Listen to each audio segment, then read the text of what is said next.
दोस्तों नमस्कार, मैं हूं आपका होस्ट मिथिलेश कुमार। जैसा कि आप मेरे स्क्रीन पर देख रहे हैं कि इंडिया रशिया रिलेशंस के बारे में आज हम बात करेंगे। और 78 साल हो गया है डिप्लोमेटिक टाई दोनों देशों के अंदर में। आपको पता होगा कि रशिया और भारत के बीच जो डिप्लोमेटिक रिश्ता है वो 78 सालों से स्थापित होते हुए भी आज भी अंतर्राष्ट्रीय मंचों पर बड़े बड़े देशों के खिलाफ भारत और रूस जो है एक दूसरे के साथ नजर आते हैं। दोनों को दोस्ती जो है डिप्लोमेटिक रिश्तों में काफी ज्यादा गहरी है। तो आपको भी अंदाजा लग गया होगा कि आज के इस एपिसोड में दोनों देशों के बीच डिप्लोमेटिक टाई जो बना हुआ है उसके बारे में चर्चा करेंगे। साथ ही साथ दोस्तों नीचे आता है कि मिनिस्ट्री ऑफ एक्सटर्नल अफेयर का हाल ही में एक पत्रिका रिलीज की गई है 28 नवंबर को। इसमें कहा गया है state visit of the president of the Russian federation achieve mister Vladimir Putin to India December 4-5-2025, यानी 4 से 5 दिसंबर को व्लादिमीर पुतिन जो रशिया के प्रेसिडेंट हैं वो इंडिया में विजिट करने वाले हैं। और आपको पता होगा कि रशिया जो है भारत का सबसे सच्चा और गहरा मित्र है। और जब रशिया के प्रेसिडेंट जब इंडिया में विजिट करेंगे और 4 दिसंबर से लेकर 5 दिसंबर तक डिप्लोमेटिक रिश्तों का यहाँ पे फिर से संशोधन और अन्य कई सारी घोषणाएं की जाएंगी, उसमें भी कुछ अहम जानकारी सामने निकल के आ रही है। दोस्तों इसमें कहा गया है at the invitation of prime minister Shri Narendra Modi president of the Russia federation H mister Vladimir Putin will pay the state visit to India from 4 to 5 December 2025 for the third India Russia annual summit.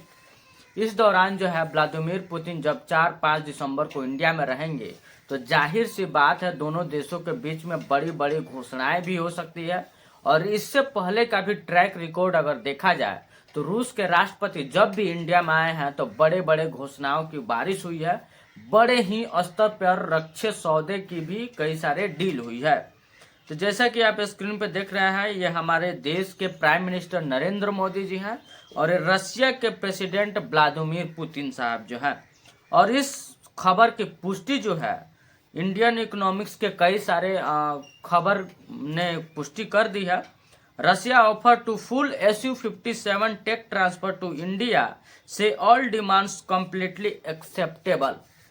अब यहाँ पे सबसे बड़ी बात यह है कि Russia के प्रेसिडेंट व्लादिमीर पुतिन जब भारत में एंट्री करेंगे और 2 दिन के दौरे पर रहेंगे, उस दौरान उन्होंने कहा है कि हम इंडिया को फुल टेक्नोलॉजी ट्रांसफर और SU-57 एक लड़ाकू विमान है रशिया का, बहुत ही उन्नत किस्म का विमान है और ये स्टील्थ टेक्नोलॉजी पर काम करता है। तो अभी तक भारत के पास स्टील्थ टेक्नोलॉजी वाला कोई भी फाइटर जेट नहीं है और उसकी मौजूदगी के लिए रशिया ने भारत के तरफ हाथ बढ़ा दिया है। अब इंतजार है 4 से 5 दिसंबर का जब दौरा होगा व्लादिमीर पुतिन का। और उस दौरान जो है व्लादिमीर पुतिन सुखोई 57 जेट बनाने की परिभाषा और उसके टेक्नोलॉजी ट्रांसफर को इंडिया को सौंपेंगे और इस बात का अनाउंसमेंट बहुत ही जोर शोर पर होगा।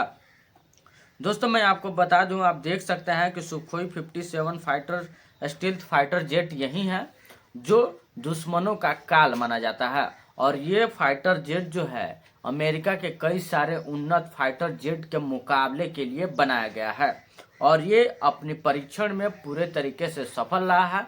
और पिछले 1 दशक से रशिया के आर्मी में ये डिप्लॉयड भी है और इसका ऑपरेशनल रेंज भी काफ़ी ज़्यादा अहम माना जा रहा है। इसका ऑपरेशनल रेंज क्या है हम ये भी समझ लेते हैं। और खास करके ये सुखोई 57 फाइटर जेट जब इंडिया के आर्मी के अंडर में जब आ जाएगा, डिप्लॉय हो जाएगा, तो हमारे दुश्मन देश पाकिस्तान, चाइना और अन्य कई सारे दुश्मन देश जो इंडिया के इर्द गिर्द घूमते नजर आते हैं उनकी जो है हालत खराब होने वाली है। दोस्तों इसका ऑपरेशनल रेंज क्या है, जैसा कि आपको पता होना चाहिए कि पाकिस्तान को जो है अमेरिका ने अपने फाइटर जेट F-22 दिया हुआ है जो स्क्रीन पर आप देख रहे हैं। और जो इंडिया का सुखोई 57 मिलने वाला है उसका और F-22 का कंपैरिजन हम देख लेते हैं।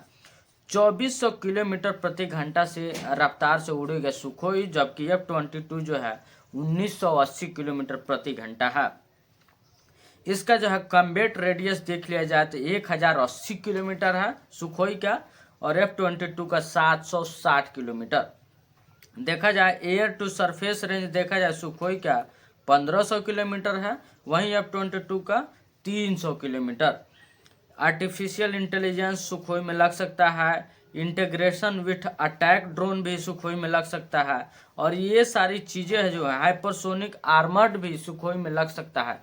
लेकिन वहीं देखा जाए तो F-22 में ये सारी चीज़ें नहीं हो सकती है। तो कहीं ना कहीं कहा जाए कि व्लादिमीर पुतिन के आने के बाद जब इंडिया के बेड़े में सुखोई 57 की बात की जग जाहिर घोषणा हो जाएगा, उसके बाद से पाकिस्तान को कभी नींद नहीं आने वाला है। दोस्तों आप देख सकते हैं कि Russia has recently offered to India full production right and unscripted technology transfer for its 5th generation stealth fighter jet the Su-57E to be the manufactured in India. This proposal come ahead of Russian President Vladimir Putin expected visit to India in December 2025। इन सारी खबरों को मेरे द्वारा जो भी चीज़ें बताई गई है उन सारी चीज़ों की पुष्टि ऑलरेडी भारत और दुनिया भर के बड़े बड़े समाचार पत्र एजेंसियों के द्वारा इसकी पुष्टि कर दी गई है। दोस्तों ये Su-57 जो लड़ाकू विमान है ये बहुत ज़्यादा ही घातक है। स्टील्थ टेक्नोलॉजी इसमें बनाया गया है क्योंकि रडार के पकड़ से ये बाहर रहेगा तो दुश्मनों के टेरिटरी में कभी भी ये विमान जाकर के स्ट्राइक्स और कई सारे हमले कर करके वापस आ सकता है, दुश्मन को खबर भी नहीं लगेगा। स्टील्थ वेपन है, एयर टू एयर मिसाइल इसमें अटैक कर सकता है, एयर टू सरफेस अटैक कर सकता है, नॉस्टैल्जिक एक्सटर्नल वेपन भी इसमें लगाया जा सकता है, और कई सारे AI इंटेलिजेंस के द्वारा भी इस विमान को कंट्रोल और ऑपरेट भी किया जा सकता है। तो दोस्तों मैं आप सभी से गुजारिश करूंगा कि जियोपॉलिटिक्स से संबंधित किसी भी खबर और किसी भी जानकारी से अगर आप अपडेटेड रहना चाहते हैं तो प्लीज़ आप हमारे चैनल को सब्सक्राइब कीजिए और ऐसे ही रिपोर्ट देखने के लिए बेल आइकन भी जरूर दबा दीजिएगा। जय हिंद।